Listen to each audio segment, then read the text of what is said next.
السلام علیکم دوستوں، ہم پڑھ رہے ہیں 11 سمیرہ حمید کا ناول۔ آج اس کی ایپیسوڈ نمبر ہے 18۔ سٹارٹ کرنے سے پہلے آپ سے ایک ہی بات کہوں گی، میری آڈیو کو لائک کریں، شیئر کریں، چینل کو سبسکرائب کریں۔ چلیے سٹارٹ کرتے ہیں۔ Skype is God send.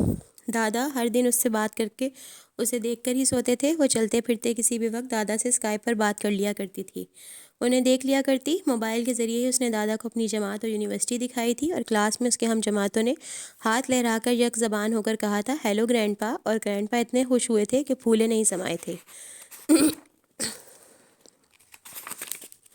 بڑے اچھے لوگ ہیں یہ امرہ، سب تو وہ بہت خوش ہوئے۔ ہاں جی، بہت ہی زیادہ اچھے ہیں۔ اس نے دادا کو آئس لینڈ کی وہ خاتون بھی دکھائیں جو 2 کم 70 سال کی عمر میں ماسٹرز کر رہی تھیں، اور یونیورسٹی کے باقی اسٹوڈنٹس اور اپنی کلاس کے پروفیسر سے درخواست کرتی پائی جاتی تھیں کہ ان کی عمر کو بالائے طاق رکھ کر انہیں بھی دوسرے اسٹوڈنٹس کی طرح عام اسٹوڈنٹ سمجھا جائے، انہیں کوئی رعایت نہ دی جائے۔ وہ اس وقت بھی برا مان جاتی تھیں جب لائبریری میں کوئی ان سے یہ کہتا کہ وہ 6 یا 8 کتابوں پر مشتمل سیٹ ان کے کمرے تک چھوڑ آتا ہے۔ یونیورسٹی اسٹاف کو ان سے بہت توقعات تھیں، اور ان سب کا ماننا تھا کہ وہ ضرور دنیا بھر میں مانچسٹر یونیورسٹی کا نام روشن کریں گی۔ دادا آپ بھی آ جائیں، یہاں چھوٹا موٹا کوئی کورس ہی کر لیں۔ اس عمر میں کیا کروں گا کورس کر کے؟ یہی سوال میں نے بھی مسز ریچل سے پوچھا تھا کہ اس عمر میں تاریخ کو کھنگال کر اس میں گھس کر اور پھر اس میں سے ڈگری لے کر وہ کیا کریں گی؟ تو انہوں نے کہا، عمر کوئی چیز نہیں ہوتی، اصلی چیز زندگی ہوتی ہے، اور میرے وجود میں زندگی ایسے ہی دوڑتی ہے جیسے کسی نومولود کے جسم میں۔ تو جب زندگی کا معنی ایک ہے زندہ رہنا، تو میں کسی شاندار مقصد کو لے کر زندہ کیوں نہ رہوں؟ اس سے پہلے میرا مقصد میرے بچوں، میرے خاندان کی پرورش اور دیکھ بھال تھا۔ جب میں اس سے فارغ ہو گئی تو میں نے ایک نیا مقصد اپنا لیا۔ اس میں عمر اور نفع نقصان کی تو بات ہی نہیں ہے، یہ تو مقصد پا لینے کی بات ہے جو میں پا رہی ہوں۔ دادا سن کر متاثر تو ہوئے، پر اتنے نہیں کہ مانچسٹر آ کر مسز ریچل کے ہم جماعت بن جاتے۔ پھر اس کی سالگرہ آ گئی۔ سادھنا نے کیک بنانے کا وعدہ کیا۔ ویرا نے فی الحال ایک سرخ رنگ کا ربن اس کی کلائی پر باندھ دیا، اور ایک اپنی کلائی میں، کہ دونوں کو یاد رہے کہ ایک نے گفٹ لینا ہے اور دوسرے نے دینا ہے۔ اینون نے بھی اپنا علامتی چپ کا تالا کھولا اور اسے جاپانی گیت گا کر وش کیا۔ نشست گاہ میں کسی چھوٹی بچی کی طرح ہل ہل کر گیت گاتی وہ ان 3 خواتین کو حیران کر رہی تھی۔ لیڈی مہر اسے تھوڑی تلے ہاتھ رکھے دیکھتی رہیں۔ جب وہ کہہ چکی تھی، لیڈی مہر نے پرزور سر ہلا کر کہا، اب تم مجھے رات کو ایسے ہی گیت سنایا کرنا۔ مجھے یہ خیال پہلے کیوں نہیں آیا کہ تم سے جاپانی گیت سنے جائیں؟ این نے خوشی سے سر ہلا دیا کہ ضرور، اور امرہ کے ہاتھوں کو ہونٹوں سے لگا کر وہ امرہ کو دعائیں دینے لگی، جس پر امرہ فدا سی ہو گئی، کیونکہ آج تک یہ سب اس کے لیے کبھی نہیں کیا گیا تھا۔ لیڈی مہر نے رات کے ڈنر کا اہتمام کا امرہ سے وعدہ کیا، اور یونیورسٹی میں رنگ برنگے پھول لیے کوئی اس کا منتظر تھا۔ وہ اپنی کلاسز لے چکی تھی اور اپنے ڈپارٹمنٹ کی حدود سے نکلی ہی تھی کہ آلیان ایک دم سے اس کے آگے آیا۔ شاید وہ بھاگتا ہوا آیا تھا۔ یہ لو، وقت تمہیں زندہ رکھے۔ وقت مجھے زندہ رکھے؟ وہ ذرا نہ سمجھی، بلکہ ہنس دی کہ وہ کیا کہہ رہا ہے۔ تمہاری سالگرہ ہے نا آج، تو تمہیں دعا دے رہا ہوں۔ جسے وقت زندہ رکھتا ہے اس کی عمر ہزاروں سال، کئی صدیاں ہوتی ہے۔ وہ مسکرانے لگی۔ تمہیں کس نے بتایا؟ میں نے خود کو خود ہی بتا دیا۔ اسے لگا اس کی تعریف کی گئی ہے۔ میری سالگرہ کا کس نے بتایا پاگل؟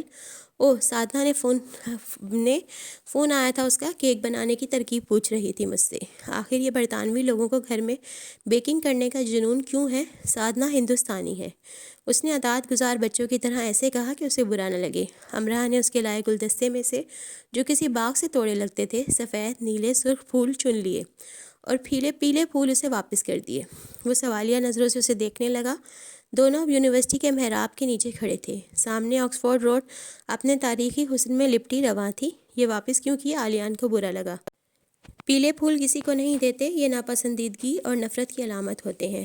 ہم بہت اچھے دوست نہ سہی، ایسے دشمن بھی نہیں ہیں کہ مجھے میری سالگرہ کے دن یہ پھول دیے جائیں، اور نفرت، ناپسندیدگی کی علامت یہ پھول؟ وہ حیران ہوا، بلکہ ایسے جیسے اسے برا لگا۔ ہاں بالکل، اسے بھی تو پیلے پھول دینا برا لگا تھا نا۔ تم سے کس نے کہا یہ امرہ؟ اس نے سینے پر ہاتھ باندھ لیے اور امرہ کو دیکھنے لگا، بالکل کسی فلسفی کے انداز سے جو لوگوں کی کم عقلی پر ماتم کرتا پھرتا ہے۔ کیا مطلب ہے تمہارا کہ کس نے کہا؟ اب یونیورسٹی کی تاریخی محراب کے نیچے ایک نئی کلاس لگی تھی۔ تم سے کس نے کہا کہ یہ نفرت اور ناپسندیدگی کی علامت ہے؟ سب کو معلوم ہے یہ۔ اس نے ایسے کندھے اچکائے جیسے اسے جتا رہی ہو کہ تمہیں اتنی سی بات بھی معلوم نہیں، افسوس۔ ویسے تم بڑے ماسٹر مائنڈ بنتے ہو، افلاطون کہیں گے۔ سب کون؟ اف، یہ ساری دنیا، سب اور کون؟ ایک دم سے امرہ کے تاثرات میں غصے اور خوف کا گراف بڑھنے لگا۔ عالیان نے پورے دل سے کہکا لگایا، تم اتنی سطحی ہو امرا، یا تم ان لوگوں کی باتوں پر دھیان دیتی رہی ہو جو نفرت اور انتشار کے موجد ہیں، جو ہمیشہ قدرت کے قوانین میں گھستے ہیں اور پورے دل سے ان قوانین میں رد و بدل کر دینا چاہتے ہیں۔ یہ وہ لوگ ہیں جو ایک پھول بھی خود نہیں بنا سکتے، لیکن اسی پھول کو ناپسندیدہ، قابل نفرت بنا دیتے ہیں۔ یہ علامت آخر کیا چیز ہوتی ہے؟ یہ پھول ہے امرا، صرف پھول۔ اگر یہ اس سے زیادہ کچھ اور بھی ہے تو وہ یہ کہ یہ اپنے وجود میں کامل ہے، یہ خود کو خود ہی مکمل کرتا ہے۔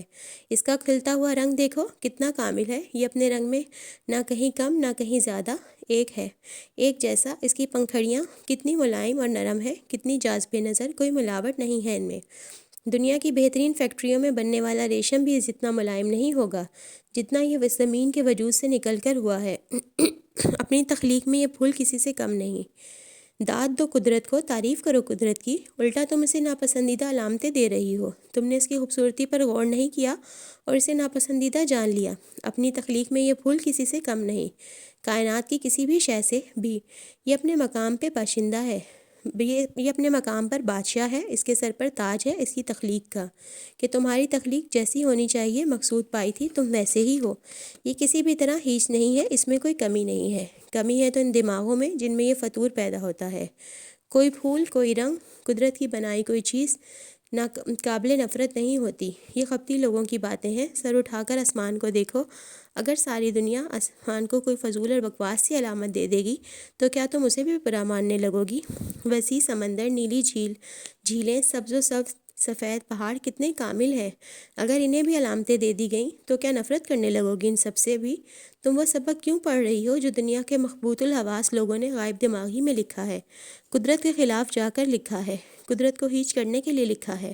امراح کو ساری زندگی پیلے پھولوں کی نفرت کی علامت سمجھتے گزر جاتی اگر اب بھی اسے یہ سب بتایا نہ جا رہا ہوتا۔ آخر اس نے آج تک یہ بات خود کیوں نہ سوچی؟ دماغ تو اس کے پاس بھی تھا نا۔ میرا ذاتی خیال ہے کہ پھولوں کے دو تاجروں کے کاروباری حسد کا نتیجہ ہے یہ سب۔ ایک تاجر کے پاس پیلے پھول ہوں گے اور وہ کاروبار میں ترقی کر رہا ہوگا، اس کے پیلے پھولوں کا باغ تیزی سے پھل پھول رہا ہوگا۔ دوسرے کے کسی دوسرے رنگ کے ہوں گے، چلو سرخ لگا لو۔ اب سرخ پھولوں کے مالک نے یہ سوچا ہوگا کہ سرخ پھول کو کسی ایسے جذبے کے ساتھ جوڑ دیا جائے کہ راتوں رات اس کی مانگ میں اضافہ ہو جائے، اور اپنے کاروباری حلیف کے پھولوں کو ایسے جذبے سے منسلک کر دیا جائے کہ لوگ اسے لینا ہی پسند نہ کریں۔ پھر اس نے یہ کیا اور ویسا کرنے میں کامیاب بھی ہو گیا۔ دیکھو تم نے کیسے میرے ہاتھ میں میرے پھول واپس کر دیے، وہی پھول جو مجسم شاہکار ہے۔ امراح نے اس کے ہاتھ سے پھول واپس لے لیے اور تیزی سے بس کی طرف بھاگی جس میں بیٹھ کر اسے جانا تھا۔ عالیان اس سے چند قدم دور تھا۔ یہ بات تمہیں کس نے بتائی ہے عالیان؟ بس کی کھڑکی سے سر نکال کر اس نے پھولوں کی طرف اشارہ کر کے پوچھا۔ میں نے خود کو خود ہی بتائی ہے، عالیان نے تیز آواز میں کہا اور ہنس کر کہا۔ بس دور چلی گئی تھی لیکن وہ وہیں کھڑا بس کی گزرگاہ کو دیکھتا رہا۔ رات کے ڈنر کا اہتمام ٹھیک ٹھاک تھا۔ دادا کو آن لائن دیکھ کر اس نے سادھنا کا بنایا کیک کاٹ لیا تھا۔ لیڈی مہر نے اسے یونیورسٹی کی تصویر والا کراس بیگ دیا تھا۔ سادھنا نے پازیبیں اور اینون نے ہاتھ سے بنی ایک چھوٹی سی گڑیا جو اس کی ماما نے اس کے بیگ میں 1 درجن سے زیادہ رکھ دی تھی کہ یونیورسٹی میں سے جو اچھا لگے انہیں دیتی جائے۔ یہ گڑیا این نے لیڈی مہر، ویرا اور سادھنا کو بھی دی تھی۔ امراح نے اس گڑیا کو یونیورسٹی بیگ کی اوپری سطح پر لگا لیا۔ سب کو معلوم ہونا چاہیے نا کہ اینون اسے پسند کرتی ہے، تو اب وہ ان لوگوں میں گھرنے لگی تھی جو اسے پسند کرتے ہیں، اس کی ہر خامی اور خوبی کے ساتھ۔ اس نے اپنے گھر میں کبھی سالگرہ نہیں کی تھی کیونکہ اسے اپنے دنیا میں آنے کی کوئی خوشی نہیں تھی، بلکہ اسے یہ سوچ کر ہی کوفت ہوتی تھی کہ وہ آج کے دن پیدا ہوئی تھی۔ ایک ایسی تاریخ جسے دادی سال میں کتنی بار دہراتی تھیں کہ اس دن یہ ہوئی تو یہ ہوا۔ اس نے سادھنا کو ایک بار ایسے ہی سب بتایا تو وہ حیرت سے اس کا منہ دیکھنے لگی۔ لیکن تم تو مسلمان ہو امراح، اور مسلمانوں میں تو یہ سب باتیں نہیں ہوتی۔ امراح اسے کیا بتاتی کہ اب مسلمانوں میں بھی کیا کیا ہونے لگا ہے۔ ہمارے محلے میں ایک مسلمان خاندان آباد تھا، مجید بھائی تھے، اسکول میں پڑھاتے تھے اور اپنا ٹیوشن سینٹر بھی چلاتے تھے۔ ان کی نئی شادی ہوئی تو انہیں نوکری سے نکال دیا گیا۔ پھر اسی مہینے ان کے ٹیوشن سینٹر میں آگ لگ گئی اور پھر چند ہی دنوں میں ان کے مکان کی چھت گر گئی۔ سب نے کہا بہو سبز قدم ہے، لیکن ان کی ماتا اور وہ آگے سے ہنستے رہے، کہتے جو ہوتا ہے اللہ کے حکم سے ہوتا ہے۔ 2-3 سال برابر ان کے ساتھ ایسا ہی کچھ ہوتا رہا، لیکن انہوں نے کبھی ایک بار بھی لوگوں کی باتوں پر کان نہیں دھرے۔ یہ سب ان کی شادی کے بعد ان کی بیوی کے قدموں سے ہوا ہے۔ وہ سب سے یہی کہتے کہ ہمارے مذہب نے ہمیں ایسا کہنے اور سوچنے سے منع کیا ہے۔ سادنا آتش دان کے قریب بیٹھی آریان کے موزے بن رہی تھی اور بہت متدلل انداز سے اسے بتا رہی تھی۔ اس کے پاس سادنا کے سوال کا جواب نہیں تھا کہ وہ مسلمان ہے اور مسلمان ایسا نہیں سوچتے۔ اس کا جواب اس کی دادی، اس کی ماں اور خاندان کے باقی لوگوں کے پاس تھا۔ وہی بتا سکتے تھے کہ قرآن و حدیث میں تو ایسا کچھ نہیں لکھا، پھر وہ کہاں سے سیکھ کر یہ سب کہتے اور کرتے ہیں؟ اور یہ سب کرتے ہوئے کیا وہ یہ بھول جاتے ہیں کہ ایک دن ان کے کہے کا ایک ایک لفظ کا حساب کتاب ہوگا، جو کہا ہوگا اس کے بارے میں پوچھا جائے گا، تب وہ کون سا جواب گھڑ کر دیں گے؟ یہی کہ وہ کم عقل اور انجان تھے اور ان کے جواب کو درست نہیں مانا جائے گا، کیونکہ جو کلام پاک پڑھتا ہے وہ نہ کم عقل ہوتا ہے اور نہ ہی انجان رہتا ہے، اگر وہ ٹھیک ٹھیک پڑھتا ہے تو۔ کیا مسئلہ ہے آپ کا؟ نفسیاتی ڈاکٹر: میں فریشر فلو کا شکار ہوں، جلد سے جلد ٹھیک ہونا چاہتا ہوں۔ نیا اسٹوڈنٹ یعنی فریشر: اوہ، اس کا کوئی علاج نہیں، پرسکون رہے، وقت اس فلو کو نارمل کر دے گا۔ یونیورسٹی میں نئے آنے والے اسٹوڈنٹس کو مانچسٹر یونیورسٹی اور شہر کا جو بخار چڑھا تھا، وقت نے اس فلو کو نارمل کر دیا تھا، اور کم و بیش سب نئے آنے والے میں سے اس کے تاثرات زائل ہو چکے تھے۔ ویلکم ویک کے بعد انہیں گائے بھگائے یہ اصلاح اپنے سینئرز اور پروفیسر سے طنزاً اور مذاقاً سننے کو ملتی رہتی۔ شروع میں جب وہ مانچسٹر یونیورسٹی کا ایک چکر لگایا کرتی اور بلا وجہ ہی مختلف ڈپارٹمنٹس میں گھومتی پھرتی، تو دائم وغیرہ کا گروپ اسے بہت سنجیدگی سے کہا کرتا، تھوڑا وقت لگے گا لیکن ٹھیک ہو جاؤ گی، یونی بھاگی نہیں جا رہی، 2 سال ہیں تمہارے پاس، آرام سے ایک ایک پروفیسر، اسٹوڈنٹ، ڈپارٹمنٹ، گارڈن، درخت، لائبریری، میوزیم گھوم پھر کر دیکھ لینا۔ اتنی سنجیدگی سے کی گئی اس نصیحت کے باوجود وہ ہفتے میں 2 بار تو ضرور ہی یونی میوزیم جاتی، فارغ وقت ملتا تو دوسرے ڈپارٹمنٹس میں باغ دیکھتی رہتی، لیکن اب چونکہ اس فلو کے اثرات زائل ہو چکے تھے تو اب اپنے ڈپارٹمنٹ تک ہی چلی جاتی تو بڑی بات لگتی۔ جب اسے اسائنمنٹ ملتی اس کی جان پر بن جاتی، اسے لگتا جیسے اس سے اسائنمنٹ نہیں ہوگی، اسے یونی سے نکال دیا جائے گا۔ فی الحال ابھی تک نکالا تو نہیں گیا تھا، لیکن وہ اس نکالنے کے بارے میں سوچتی ضرور رہتی۔ ایسے وقت میں پڑھائی ایک اژدہا بن جاتی جو ہڑپ کر جانے کے لیے تیار نظر آتی۔ ہر ایک کے ہاتھ میں کتاب اور ونیلا کوک نظر آتی۔ لائبریری کی طرف آمد و رفت ایسے ہو گئی جیسے وہاں بنے بنائے اسائنمنٹ مل رہے ہیں۔ ایک دوسرے کی شکل دیکھتے ہی سوال کیا جانے لگا، اسائنمنٹ مکمل ہو گئی؟ زیادہ تر نام میں سر ہلاتے نظر آتے۔ امرا کی کل ملا کر 6 اسائنمنٹس تھیں، 4 پر وہ کام مکمل کر چکی تھی، 5ویں پر کام مکمل ہونے میں نہیں آ رہا تھا، جو جان ملٹن کی لاسٹ پیراڈائز کے کردار مائیکل رافل اور شیطان کے تجزیے پر مشتمل تھا۔ جان ملٹن کے کرداروں کو پڑھ لینا کسی مورخ سے کم نہیں تھا، کہاں ان کے تجزیے لکھنا۔ جسے اچھی طرح اس ایپک پوئم کی ہی سمجھ نہیں آئی تھی، وہ اچھی طرح اس پر کام کیسے کر سکتی تھی؟ یعنی اچھی طرح کام کرنے کے لیے اسے معمول سے زیادہ محنت کرنے کی ضرورت تھی۔ اسائنمنٹ مکمل کرنے اور جمع کروانے کے اس دورانیے میں یونی کے ہر اسٹوڈنٹ کو دیکھ کر اسے ایسا لگتا کہ اس بیچارے کا کچھ کھو گیا ہے اور وہ پوری جان لگا کر اسے تلاش کر رہا ہے، یا ایک وزنی پتھر ان کے سروں پہ لٹک رہا ہے جو کسی بھی وقت سر پر آ کر گر سکتا ہے۔ اس دوران اگر کوئی فضول گپے ہانکتا نظر آتا تو اس پر جی بھر کر رشک آتا، کیونکہ وہ قابل لائق 5 اسٹوڈنٹس اپنی اسائنمنٹ مکمل کر چکا ہوتا۔ اسے دیکھ کر یہ عہد کیا جاتا کہ اگلی دفعہ جلد ہی ہم بھی خود کو اتنا ہی لائق فائق بنا لیں گے کہ دوسرے ہمیں دیکھ کر رشک کریں، اور یہ عہد بس پھر دہرائے ہی جاتے، اپنائے نہ جاتے۔ اگلے سیمسٹر اور پھر اس سے اگلے سیمسٹر، اور پھر یوں ڈگری مکمل ہو جاتی اور عہد دھرا کا دھرا رہ جاتا۔ آخر عہد اس لیے تو کیے جاتے ہیں۔ امرا کو ہر حال میں اپنی کارکردگی بہتر کرنی تھی۔ اسے انگلش لٹریچر اور لسانیات میں ماسٹرز کرنا مشکل لگ رہا تھا، بلکہ بہت مشکل، لیکن وہ اپنے باقی کلاس فیلوز کو دیکھتی تو سوچتی کہ یہ بھی تو تنتہی سے پڑھ رہے ہیں، تو اسے بھی پڑھنا تھا، کیسے بھی کر کے 75% تو اسے ہر حال میں پہلے سیمسٹر میں لینے ہی تھے۔ یونی میں اس کی پہلی کلاس تھی۔ سر رابرٹ نے کلاس میں آ کر اپنا تعارف کروایا اور ان سب کے سامنے ہاتھ سے بنے کارڈ رکھ دیے۔ کارڈ پرپل رنگ کے تھے، جن میں سفید رنگ سے UOM first semester, first day, first class لکھا تھا، اور کونے میں سر رابرٹ کے دستخط تھے۔ اس پر آپ سب اپنا نام، اپنا تعارف لکھیں، اور یہ بھی لکھیں آپ 100% میں سے کتنے فیصد کا چیلنج خود کو دیتے ہیں۔ اسی چیلنج پر اپنا موٹو بھی لکھیں اور کارڈز مجھے واپس کر دیں۔ سب نے کارڈز لکھے اور پھر باری باری سر رابرٹ نے کارڈز پڑھنے شروع کیے۔ جس کا کارڈ پڑھتے وہ کھڑا ہو جاتا اور ہاتھ لا کر سب کو ہائے کہتا۔ یہ عربی کس نے لکھی ہے؟ امرا نے گردن گھما کر ایک نظر کلاس پر ڈالی۔ کلاس میں عربی اسٹوڈنٹ تو موجود تھا، پر وہ کھڑا ہوا نہ ہاتھ سے اشارہ کیا کہ اس نے عربی لکھی ہے۔ امرا کھڑی ہو گئی۔ یہ اردو ہوگی سر، امرہ نے کارڈ کی طرف اشارہ کیا۔ سر رابرٹ نے کارڈ اس کی طرف کیا کہ وہ پہچان لے۔ جی یہ میرا ہی کارڈ ہے، لیکن مجھے اردو پڑھنی نہیں آتی۔ سر رابرٹ نے مسکرا کر نرمی سے کہا، آپ ہی نے تو کہا تھا سر کہ یہ ہمارا پہلا تعارف ہے اور میری مادری زبان میرا پہلا تعارف ہے اردو۔ مجھے اپنے پہلے تعارف کے لیے اردو کا استعمال ہی کرنا چاہیے تھا نا سر؟ ہاں کیوں نہیں، اور اب یہ کارڈ تم ہی پڑھ دو۔ میں معذرت چاہتا ہوں، میں فرینچ اور اٹالین جانتا ہوں، اردو نہیں۔ دادا نے اس سے وعدہ لیا تھا کہ اپنی نئی کلاسز میں وہ اپنا تعارف پہلے اردو میں کروائے گی، پھر ترجمہ کر کے انہیں انگلش میں اپنے کہے کا مطلب بتائے گی۔ دادا نے اسے بار بار یہی کہا تھا کہ زندگی میں سب کرنا، لیکن اپنی زبان کو دوسرے نمبر پر لانے کی گستاخی نہ کرنا۔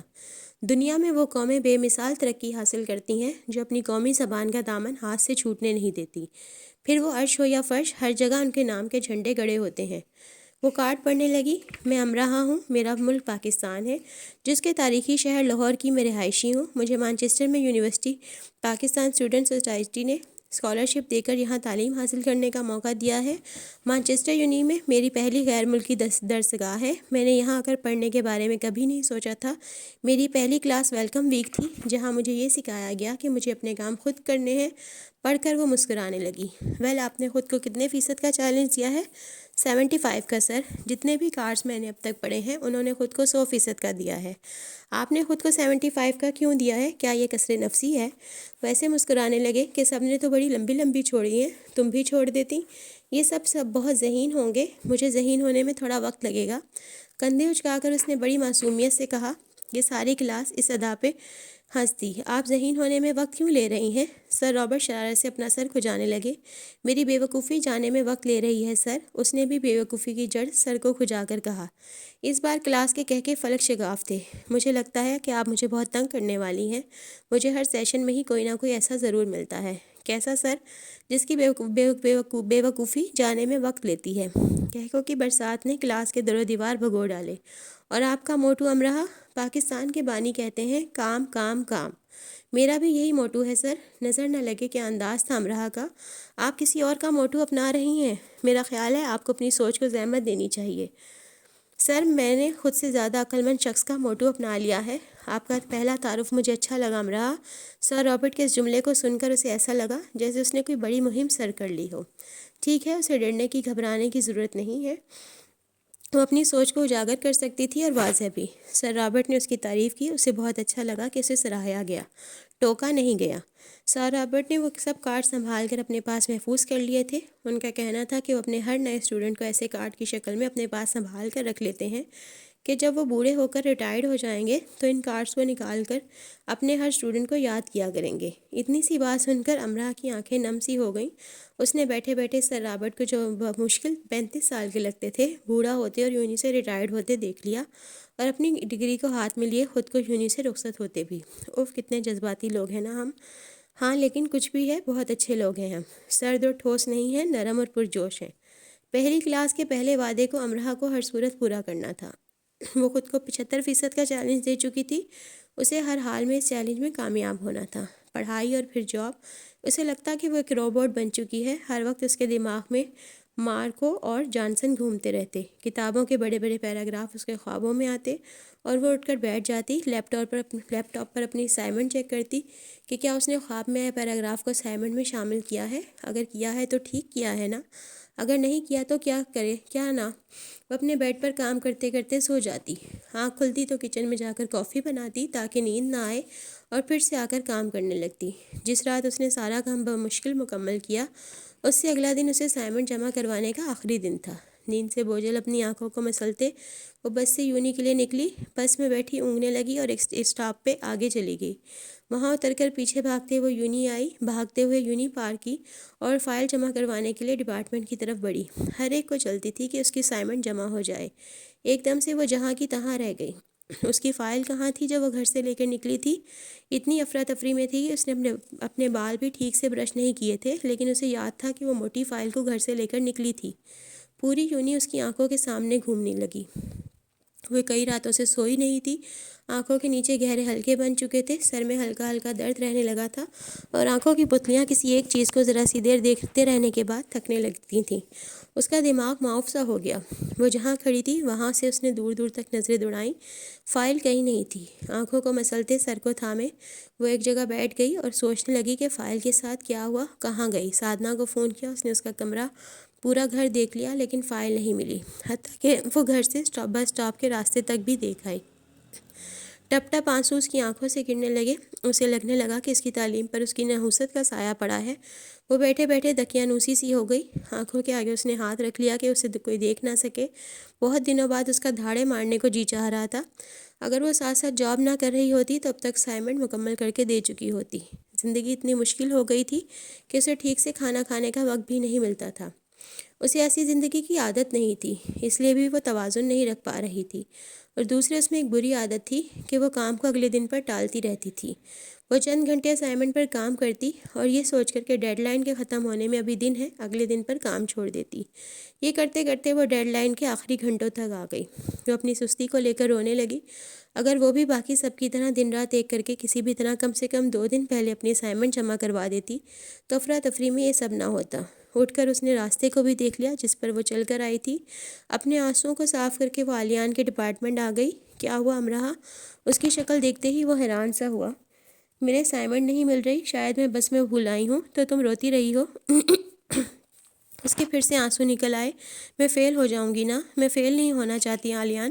وہ خاموشی سے اسے دیکھتا رہا۔ کس نے کہا تم فیل ہو جاؤ گی؟ وہ آنسوؤں کے ریلے کو اپنی آنکھوں کے پیچھے دھکیلنے کی کوشش کرنے لگی۔ وہ اسے کیا بتاتی کہ یونیورسٹی کے پہلے دن ویلکم ویک پر دائم نے اس کو کن الفاظ میں ویلکم کیا تھا۔ دائم کا لیکچر سن کے اس نے خود سے وعدہ کیا تھا کہ وہ مثالی کامیابی حاصل کرے گی، لیکن وہ کیا کر رہی تھی؟ اس نے مثالی محنت نہیں کی تھی، اس نے کاہلی کا مظاہرہ کیا تھا۔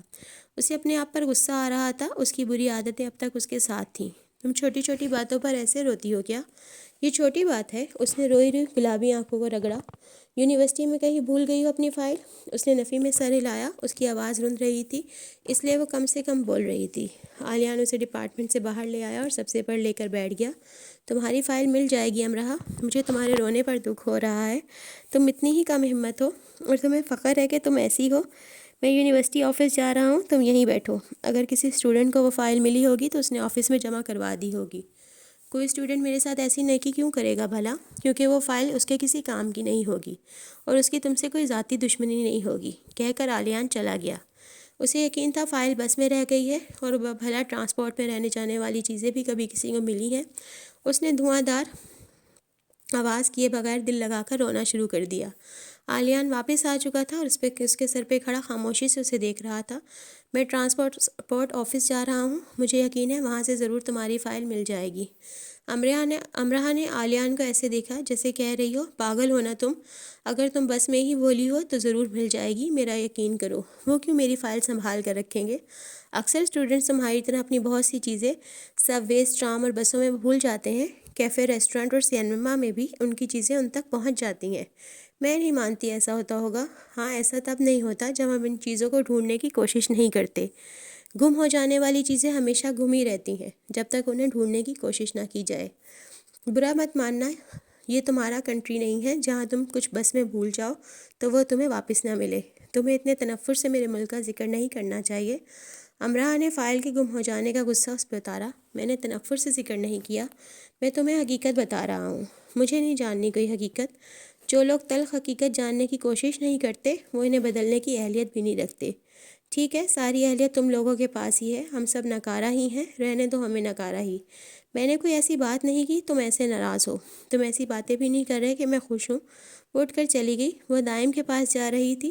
میں آدھے گھنٹے میں آتا ہوں امرا، عالیان نے پیچھے سے آواز دی۔ وہ دائم کے پاس آئی۔ اس نے اسے ٹرانسپورٹ آفس جانے کے لیے کہا۔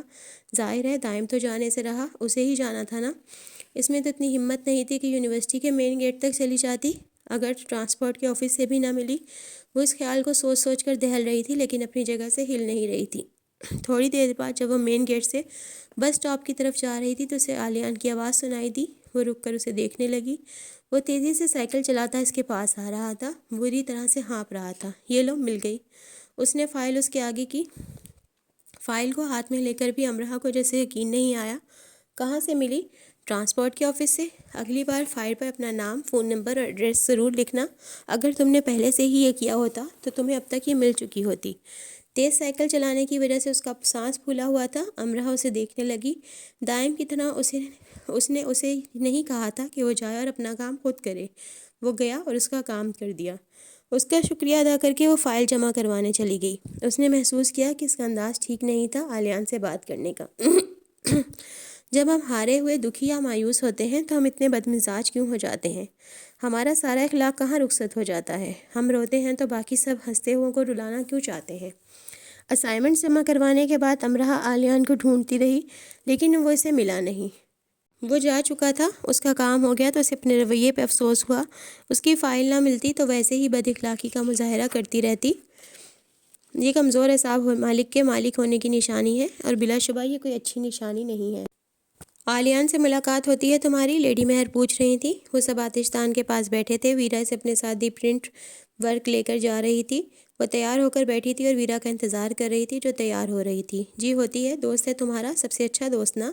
میرا بیٹا اچھا دوست بنتا ہے۔ جی، اس کے جی کہنے کا انداز بہت کمزور اور بودا سا تھا۔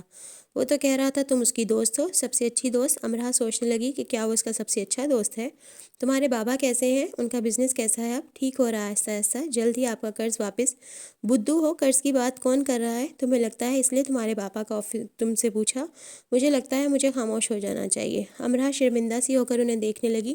چینل تبدیل کر کے انہوں نے چارلی چپلن کی مووی لگا لی اور ایسے دیکھنے لگی جیسے اسکول سے چھٹی نہ کروائے جانے پر بچے خفا ہو کر والدین کو دیکھتے ہیں۔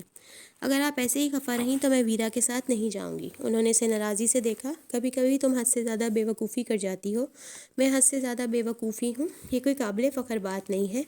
ماں اور بیٹا دونوں ایک ہی بات کرتے تھے۔ جانتی ہوں، میں آ گئی، ویرا نے نشست گاہ میں آ کر چلا کر کہا، دراصل خود کو دکھا کر کہا۔ اس نے نیلے رنگ کی فراک پہنی تھی، اپنے لمبے بالوں کو ٹیل کی صورت باندھا تھا، ہلکا میک اپ کیا اور خود کو پیارا بنا لیا۔ اسے کسی کلب نہ لے جانا، لیڈی مہر نے تاکید کی۔ معلوم ہے مجھے، ویسے بھی یہ کلب مٹیریل نہیں ہے، اس نے امرہ کو چڑھانے کے لیے کہا۔ وہ تو تم بھی نہیں ہو، لیڈی مہر نے بھی اسے چڑھایا۔ سبھی چاہتے ہیں کہ امرہ نہیں جاتی، جائے گی بھی نہیں، اس کے باپ دادا کی روایات نہیں ہیں یہ، تو برائی کیا ہے اس میں؟ مجھے اس بحث میں نہیں پڑنا ویرا، تم جاؤ، فلم دیکھو اور گھر واپس آ جاؤ۔ اس نے سٹی سینٹر میں واقع دی پرنٹ ورک کو کئی بار باہر سے دیکھا تھا، لیکن کبھی اندر نہیں گئی تھی۔ یونیورسٹی کے سبھی اسٹوڈنٹس بکثرت وہاں پائے جاتے تھے۔ دی پرنٹ ورک ایک چھوٹا سا ڈیجیٹل شہر، رنگا رنگ، چہل پہل اور مختلف ملکوں کے افراد کی بھیڑ سے سجا سنورا۔ ہم سے ہے زمانہ کا نعرہ لگاتا ہوا اندر جاتے تو لگتا باہر کوئی اور دنیا ہے ہی نہیں، باہر آتے تو لگتا دنیا تو ساری اندر تھی۔ پہلے ویرا اسے لے کر گھومتی رہی۔ یہ جو دو گورے سامنے کھڑے ہیں، انہیں دیکھ کر بتاؤ یہ کس قومیت کے ہیں؟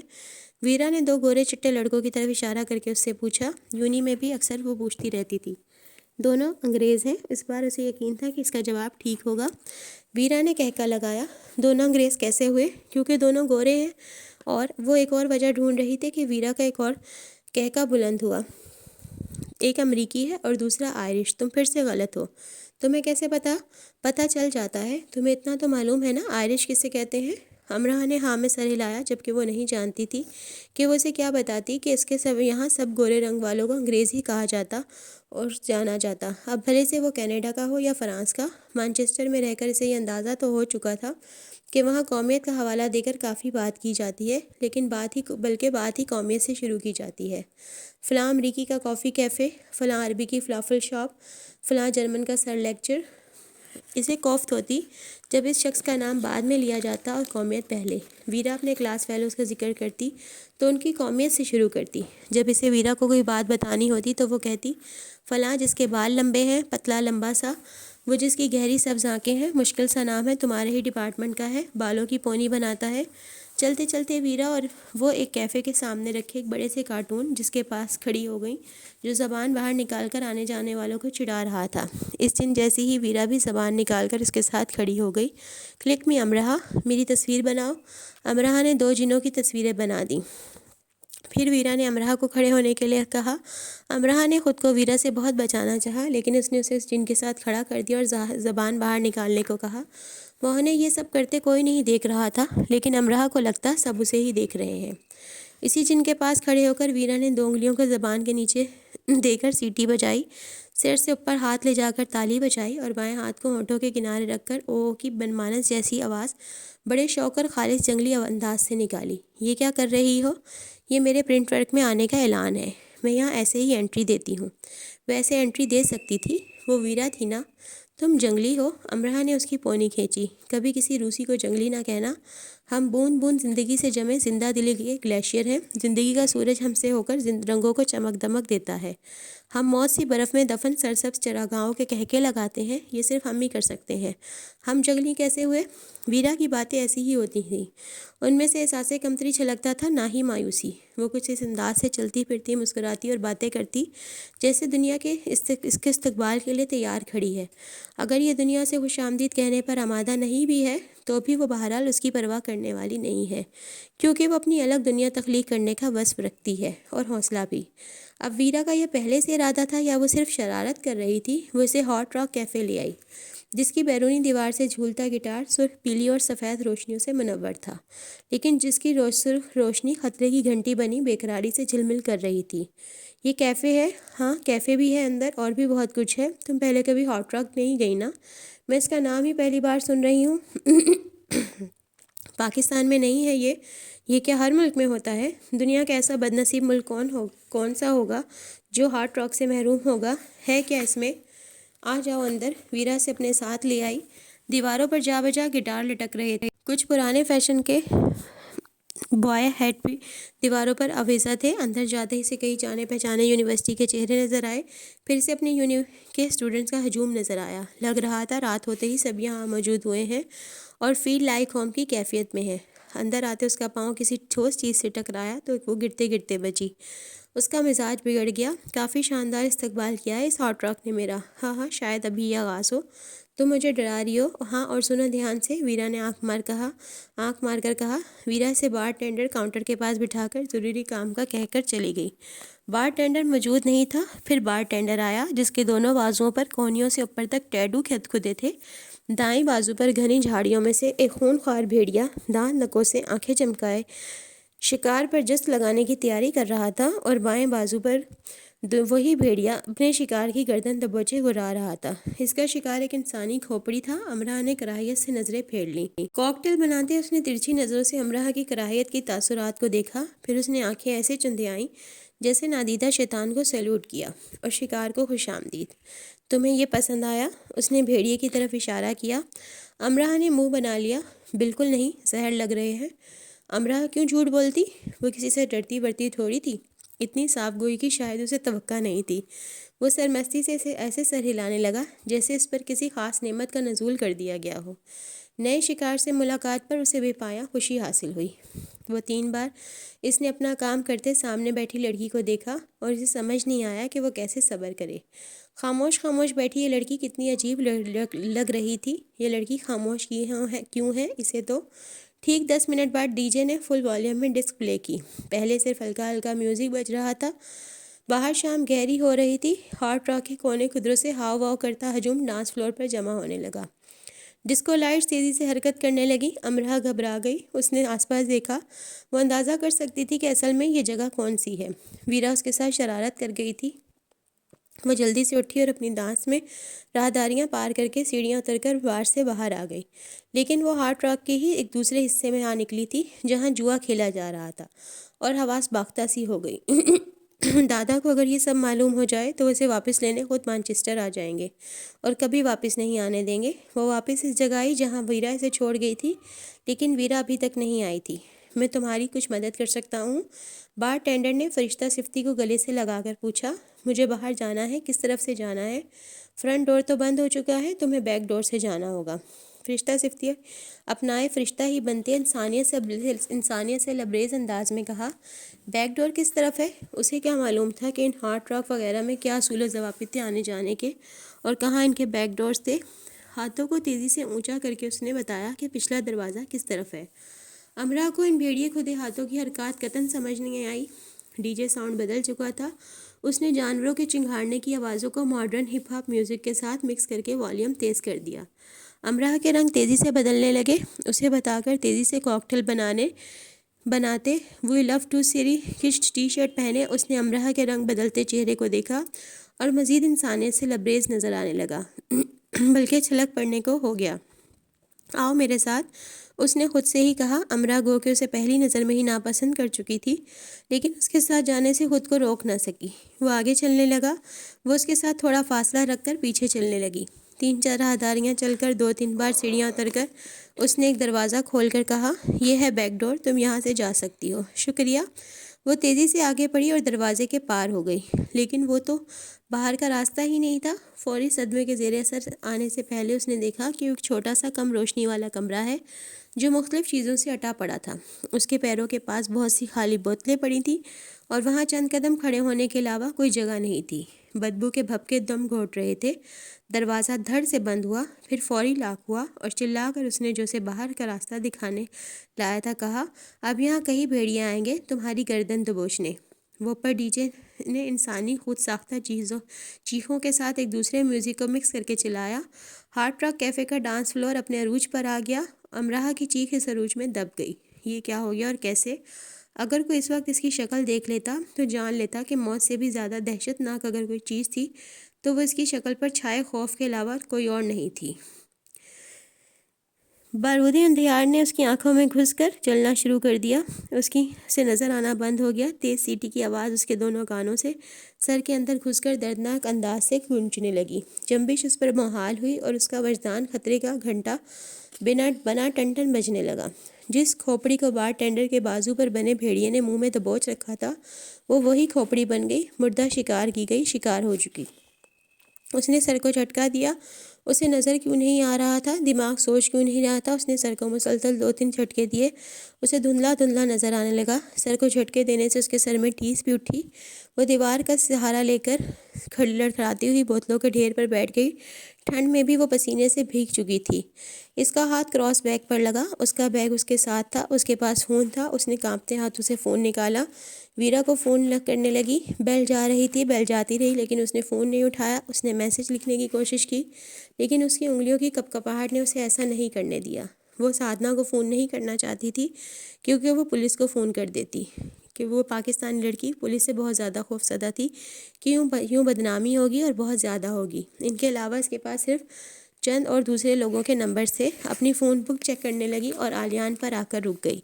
وہ ایک کلب کے کسی تہہ خانے میں بند کر دی گئی تھی اور خوف سے کانپ رہی تھی۔ فون کال کے بٹن کو پش کرنے کے لیے اس نے اپنی جسم کی تھر تھراہٹ کو قابو میں کیا۔ ہیلو آلیان، میں امراہ، مجھے کسی نے یہاں بند کر دیا ہے۔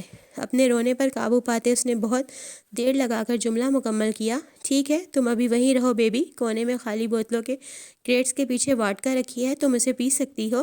پولیس کو کال کرنے کی حماقت ہرگز نہ کرنا، ورنہ تمہاری ڈیڈ باڈی بھی ان کے ہاتھ نہیں آئے گی۔ اور ہاں، مجھے آلیان نہیں کارل کہتے ہیں۔ کارل؟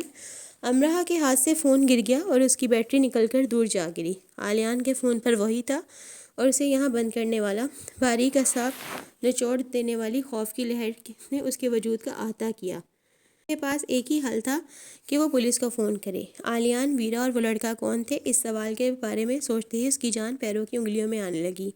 ویرا اسے بہانے سے لائی تھی، پر کیوں؟ ایسے بند کرنے کے لیے؟ وہ اس کے ساتھ کیا کرنا چاہتے تھے؟ اور آلیان، یہ سب کیا تھا؟ وہ سب کیوں کر رہے تھے اس کے ساتھ؟ کپکپاتے ہاتھوں سے اس نے بیٹری کو فون میں ڈالا اور فون ہاتھ میں لے کر بیٹھ گئی۔ اگر پولیس آئے گی، اس کلب میں سے اسے برآمد کرے گی تو یہ خبر اخبارات تک بھی جائے گی۔ یونیورسٹی کے ایک اسٹوڈنٹ کو معلوم ہو جائے گا تو وہ تماشا بن جائے گی۔ دادا کو معلوم ہوگا، وہ اسے واپس بلا لیں گے، وہ پڑھ نہیں سکے گی۔ سارا سپنا ٹوٹ جائے گا، بلکہ ٹوٹ ہی گیا۔ فون کا ہاتھ میں پکڑ کر گھٹنوں کو جوڑ کر وہ رونے لگی۔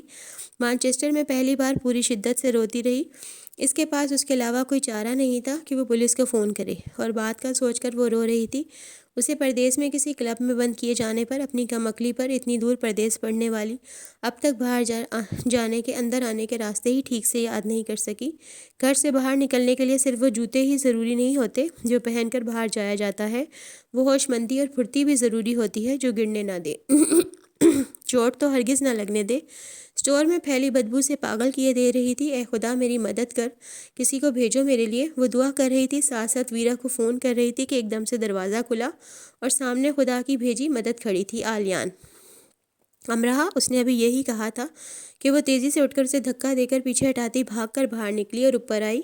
کاؤنٹر کے پیچھے کھڑے مسکراتے ہوئے اس منحوس انسان کو اس نے تیزی سے بھاگتے دیکھا اور لوگوں کے ساتھ ٹکراتی گرتی پڑتی ہارٹ راک سے باہر نکلی۔ امرہا، بات سنو۔ آلیان تیزی سے اس کے پیچھے بھاگتا ہوا آ رہا تھا، آوازیں دے رہا تھا، لیکن وہ رکی نہیں۔ کیوں رکتی؟ کہاں جا رہی ہو؟ میری بات سنو۔ اس نے یکدم لپک کر اس کا بازو تھام لیا۔ امرہا پر جیسے کسی نے جلتا ہوا تیل انڈیل دیا۔ اس نے اپنے بازو کو جھٹکے سے چھڑوا کر اس کے منہ پر ایک تھپڑ دے مارا۔ دی پرنٹ ورک کی مصروف ترین راہ گزر پر کھڑے ہو کر کم سے کم 50 یونیورسٹی اسٹوڈنٹس کو گواہ بنا کر، تم تینوں نے مل کر مجھ سے جو گھٹیا مذاق کیا ہے، یہ اس کے لیے۔ اس نے تھپڑ کی طرف اشارہ کیا اور اس تیر سے گھورتی تیزی سے آگے بڑھ گئی۔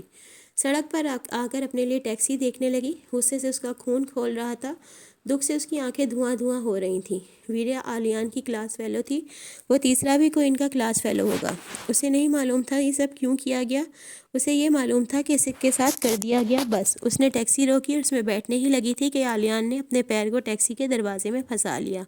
میری بات سن کر جاؤ امرہا، اس نے تحمل سے کہا۔ اس کا چہرہ سرخ ہو رہا تھا۔ امرہا نے منہ پھیر لیا اور سختی سے اس کے پیر کو پرے کر کے دروازہ بند کر دیا اور ڈرائیور کو چلنے کے لیے کہا۔ وہ گھر پہنچی تو آلیان پہلے سے ہی دروازے پر موجود تھا۔ میری بات سن لو امرہا، شور مت کرنا، ماما سنیں گی تو انہیں دکھ ہوگا۔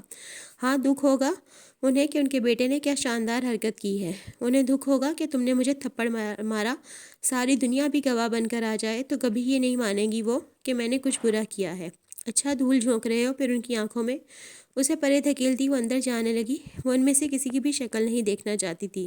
انسان زندگی میں اس وقت زیادہ تکلیف اٹھاتا ہے جب وہ حقیقت جانے بغیر خود کو اندھا کر لیتا ہے اور اپنے اس اندھے پن کا علاج بھی نہیں کروانا چاہتا۔ آلیان اپنے چوڑے مضبوط جثے سے اس کا راستہ روکے کھڑا تھا۔ کیا کہنا چاہتے ہو مجھ سے اب؟ وہ چلائی۔ وہ کارل تھا، تمہیں کیسے بتاؤں اس کے بارے میں؟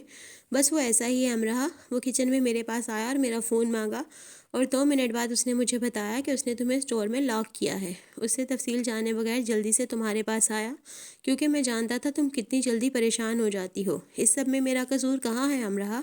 امرہا کے ٹپ ٹپ آنسو گرنے لگے۔ تم لوگ کس قدر ظالم ہو۔ میں ظالم نہیں ہوں امرہا، تم مجھے ایک اور تھپڑ مار سکتی ہو لیکن تم ایسے رو نہیں، میں کارل سے نپٹ لوں گا۔ امرہا نے بیگ سے چابی نکال کر دروازہ کھولا اور ہتھیلی کی پشت سے آنکھیں صاف کرتی اندر چلی گئی۔ آلیان باہر ہی کھڑا رہ گیا۔ جب 2 گھنٹے بعد امرہا کے کمرے کی بتی گل ہو گئی تو وہ چلا گیا۔ وہ کارل کے پاس جا رہا تھا اسے گھونسا مارنے۔ تو دوستو یہ تھی آج کی ایپیسوڈ، امید کرتی ہوں آپ کو پسند آئی ہوگی۔ اگر آپ کو میری آڈیو اچھی لگی ہے تو اسے لائک کریں، شیئر کریں اور چینل کو سبسکرائب کریں، مجھے امید ہے، اور چینل کو سبسکرائب لازمی کیا کریں۔ آپ کا ایک سبسکرائب کسی کی زندگی بدل سکتا ہے۔ اللہ حافظ، کل پھر ملیں گے، دعاؤں میں یاد رکھیے گا۔